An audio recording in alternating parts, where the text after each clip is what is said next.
11 अक्टूबर 1942, 11 अक्टूबर 1942, समय शाम के 4 बजे का, शहर इलाहाबाद।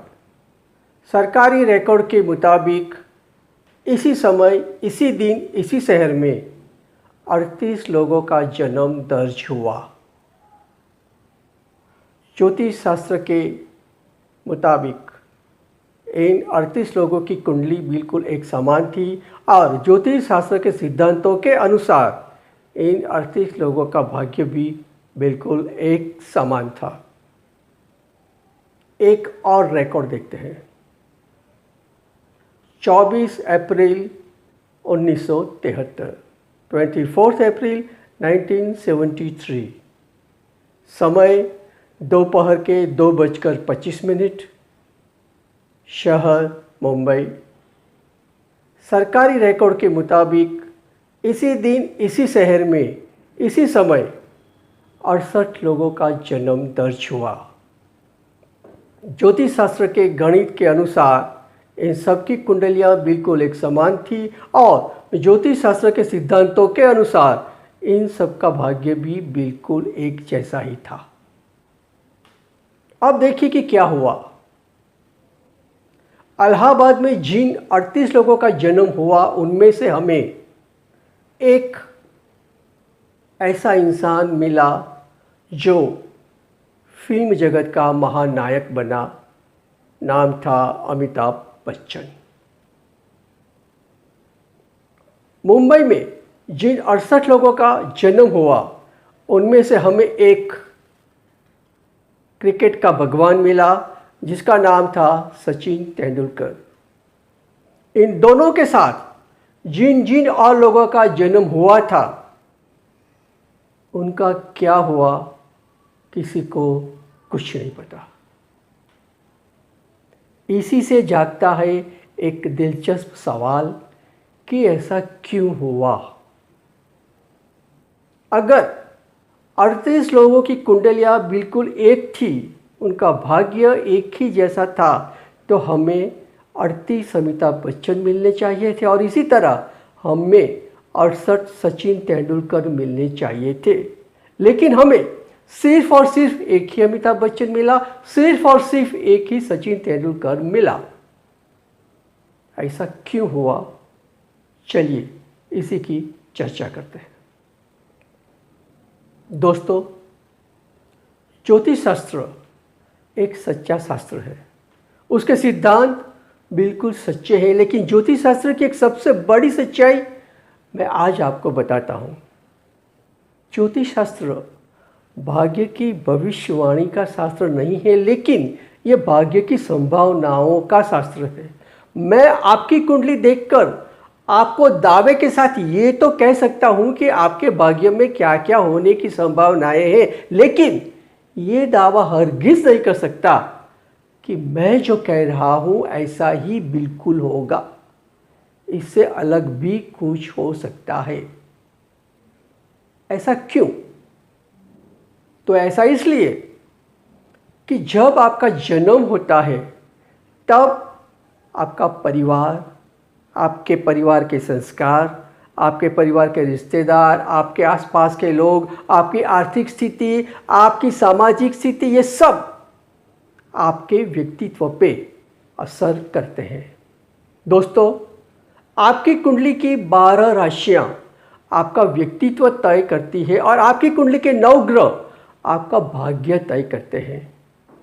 आपके आसपास के पूरे माहौल का, पूरे वातावरण का आपकी राशियों पर, आपके ग्रहों पर असर पड़ता है। दोस्तों, 12 राशियां आपका व्यक्तित्व तय करती है, तो 9 ग्रह आपका भाग्य तय करते हैं। मतलब कि आपको सूर्य, चंद्र, मंगल, बुध, गुरु, शुक्र, शनि, राहु, केतु, ये 9 ग्रह अपना भाग्य तय करने के लिए मिले हैं।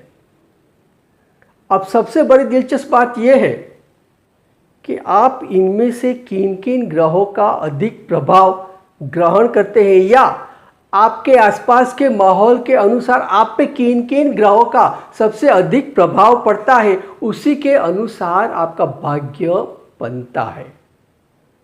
मतलब कि आपकी भाग्य के संभावनाएं जो है, आपके भाग्य की जो संभावनाएं हैं, उससे अगर अलग आपको वातावरण मिलता है, उससे अगर ग्रहों के प्रभाव को ग्रहण करते हैं, तो वो संभावनाएं एक तरफ और आपका भाग्य दूसरी तरफ। हम अमिताभ बच्चन की बात करते हैं। अमिताभ की कुंडली सामान्य तौर पे देखी जाए तो हकारात्मक कम है, नकारात्मक ज़्यादा है, सृजनात्मक कम है, खंडनात्मक ज़्यादा है, और इसका असर उसके जीवन में हमें हमेशा देखने को मिला है। एक सबसे अच्छा अदाकार एक सबसे बुरा व्यापारी साबित हुआ। यहाँ तक नौबत आई कि वो दिवालिया तक बनने की कगार पे आ गया। वो राजनीति में हमेशा असफल रहा।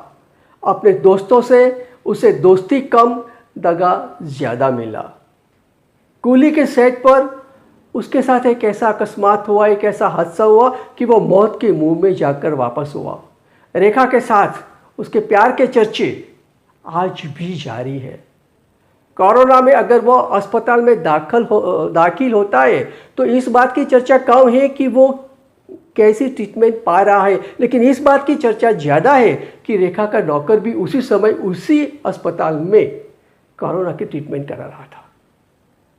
इस आदमी के आसपास हमेशा विवाद बने रहे हैं। इसके बाद भी वो सदी का महानायक बना है। क्यों? क्योंकि उसने जाने अनजाने अपनी कुंडली के 3 ग्रहों का महत्तम इस्तेमाल किया। उसकी कुंडली में उच्च का गुरु है, उच्च का बुध है और बुध शुक्र की युति है। उच्च के गुरु से वह एक अच्छा, सच्चा, सिद्धांतनिष्ठ इंसान बना।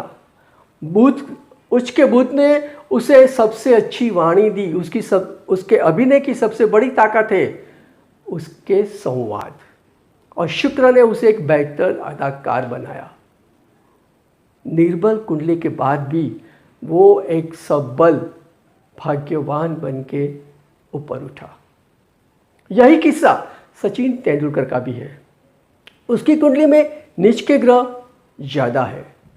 कुंडली सबल कम, निर्बल ज़्यादा, और फिर भी उसने अपनी कुंडली के गुरु, चंद्र और मंगल का सबसे अच्छा लाभ लिया है।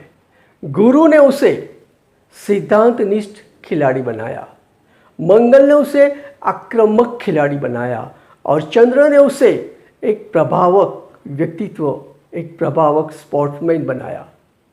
वो जो भी खेला, खेल दिली से खेला, स्पोर्ट्समैन स्पिरिट के साथ खेला। जी हाँ दोस्तों, ये है ज्योतिष शास्त्र की सच्चाई। आपके भाग्य की संभावनाओं को आप एक बेहतर भाग्य में बदल सकते हैं अपने ग्रहों का सही इस्तेमाल करके। सचिन तेंदुलकर और अमिताभ बच्चन ये कर पाए। उनके साथ ही जिन लोगों का जन्म हुआ वो ये नहीं कर पाए, और इसीलिए हमें सिर्फ और सिर्फ एक ही अमिताभ मिला, सिर्फ और सिर्फ एक ही सचिन मिला। दोस्तों, भाग्य की बात यह है कि आपको अपना भाग्य बनाने वाले ग्रहों का महत्तम लाभ लेना आना चाहिए। ग्रहों का लाभ लेना एक हुनर है।